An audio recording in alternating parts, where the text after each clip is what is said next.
We are about to find out if the Democratic Alliance has a future as a majority party in South Africa. We're about to find out just how much of a trust problem that they have with many millions of South African, mainly black voters, because the Democratic Alliance have just selected a fascinating candidate to run for Premier of Kwa-Zulu Natal. Chris Pappas is young. He's white, he's fluent at speaking isiZulu, he is the mayor of a majority black voting municipality, Umgeni, where it seems like he's done very good work in the last few years, turning the municipality around and improving the lives of the people who live there.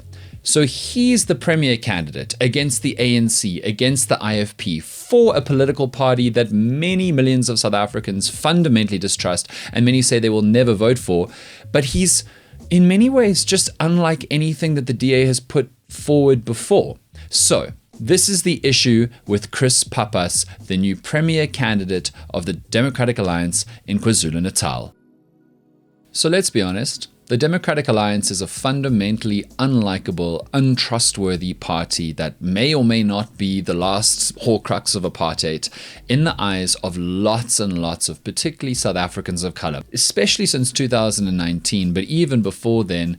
Black leader of the DA after black leader of the DA, including Lindiwe Mazibuko, Phumzile van Dam, and then Maimane and Mashaba. So many black leaders have left and have kind of winked, nudged that they felt unwelcome. Maimane actually said he didn't believe that the DA was the political party to lead South Africa into an all-inclusive future. There have been constant implications that the Democratic Alliance is fundamentally still a white-owned, white-run for white interest political party. So the DA has their future is very unclear because it's almost like they've tapped out of trying to appeal to a wider majority of South Africans. And when you look at the DA's leadership, they're hardly beating the allegations. Like John Steenhuisen, Helen Zille is still massively influential, Premier Alan Winde in Cape Town, Mayor Jordan Hill-Lewis in Cape Town. And the DA has a fundamental crisis of unlikability right now, which is kind of a problem if you want to get elected, which is unfortunately or fortunately a popularity contest where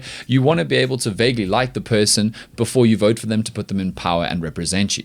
In John Steenhuisen's most recent gaffe, and he's had so many, earlier this year, he dragged Lift Airlines to filth, describing them as the worst airline in South Africa and you should avoid them at all costs. So everyone was wondering, oh, what had happened to poor old Johnny John John? Turns out Johnny John John was late for his own flight and livid that the plane, which was already on the runway, packed, ready to go, taxiing, didn't stop, turn around with all of its hundreds of passengers, dock again, open the hold, put his bags in, move the stairways thingy, unlock the cabin, and fly with him. That's why he raged. Now, that's a prick. But it's not just him. How many more wink, wink, nudge, nudge colonialism wasn't that bad, veiled racist, or sometimes not even that veiled tweets from Helen Zille do we need? Cape Town Premier Alan Winde said that he would arrest Vladimir Putin if Putin came down for BRICS. You and whose army, Alan?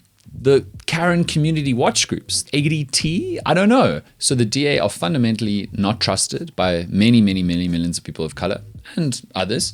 They are fundamentally unlikable right now, or at least struggling with that in a big way. In comes their new KZN Premier, Chris Pappas, who's nothing like any of this. Okay, in one way he is. He went to Hogwarts, Hilton College, which is Hogwarts.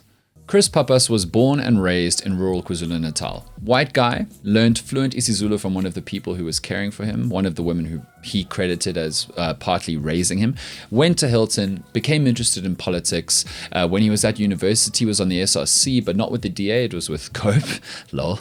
And then decided he'd go back to Umgeni municipality, which is a very small municipality where he's from. Pappas said he got involved with the Democratic Alliance because, and this is fair and true, the DA does have a pretty good record of giving young people opportunities in politics, and he decided he would run for power in Umgeni municipality. The ANC had been in majority power since 2000, and suddenly out of nowhere in 2021, Chris Pappas won the mayorship in a clear majority. He sent shockwaves across the nation. He ran on a pretty straightforward ticket. He wanted to get things done. He consistently called out absent and woeful management by the ANC-led government of Umgeni municipality, which had caused so much to fall into decay. And he just said, I'm going to sort this out and I'm going to make it better. Now, a lot of people have said that and not become mayor, particularly white people trying to appeal to the votes of black South Africans, and particularly in an area of the world.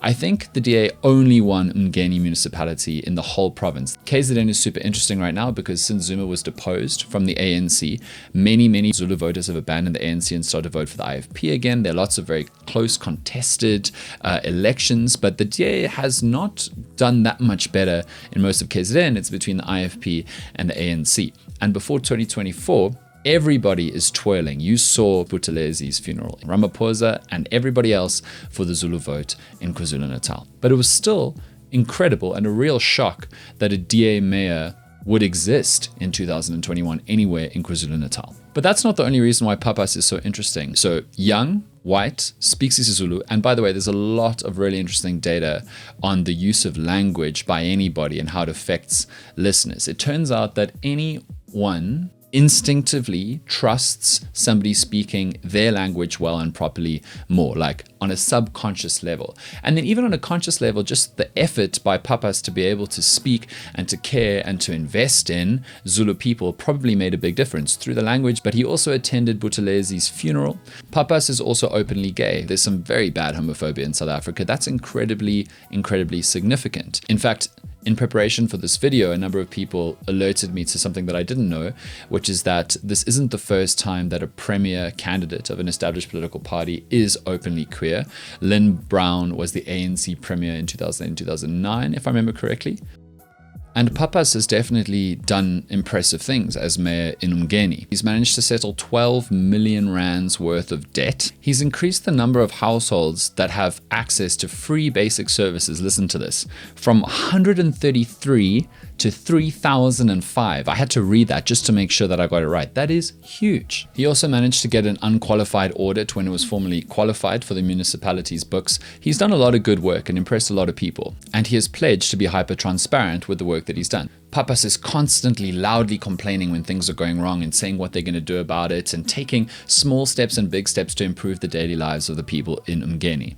So of course, unsurprisingly, there's been massive attacks on him from particularly the ANC in KwaZulu Natal, who call him a populist, they call him a liar, and they call him racist. Now, at the time of this recording, there's been no evidence of Pappas being racist, but he has had one pretty significant controversy since he got onto the national stage. He was doing a Twitter question and answer with the hashtag #AskPappas, and he got twisted. So Pappas was asked about a racist incident and the video of this incident went viral across South Africa, where a bunch of white men attacked black youths at a pool in a game lodge. So Pappas's direct response, and I want to get this absolutely right: South Africans get distracted by the race debate and do not focus on life-changing issues like poverty, inequality, and unemployment.